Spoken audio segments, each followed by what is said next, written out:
Niphad police ठाण्याच्या हद्दीत आज सकाळी 12 ते 1:15 या वेळेत आगामी सण उत्सवांच्या पार्श्वभूमीवर कडेकोट बंदोबस्त ठेवण्यासाठी रूट मार्च आयोजित करण्यात आला।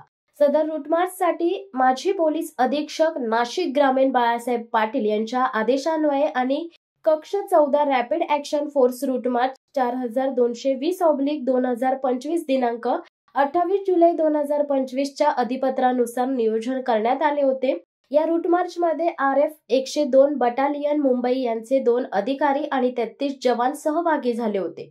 त्यांच्याबरोबरच निफाड, लासलगाव आणि सायखेडा पोलिसांची एकूण 30 पेक्षा अधिक पोलीस कर्मचारी व अधिकारी सहभागी होते। SDPO कार्यालय निफाड येथून सुरुवात होऊन Pimpalgaon road, mutton market, Ambedkar Nagar, Chandni Chowk, मुसलमान गल्ली, संग्राम गल्ली, झेडपी शाळा, शिंपी गल्ली, जामा मस्जिद, सराफ बाजार, शनी मंदिर, नवीन सरकारी दवाखाना, उगाव चौफुली, शांतीनगर चौफुली, मार्केट यार्ड, बस स्थानक, वैनतेन शाळा आणि पुन्हा SDPO ऑफिस पर्यंत रूट मार्च करण्यात आलाय।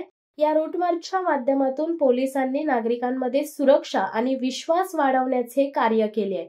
यावेळी जिल्हा पोलीस दलाच्या विविध शाखांचे अधिकारी आणि कर्मचारी उपस्थित होते। शिवसत्ता टाइम्ससाठी अनिल धामणे, नांदगाव।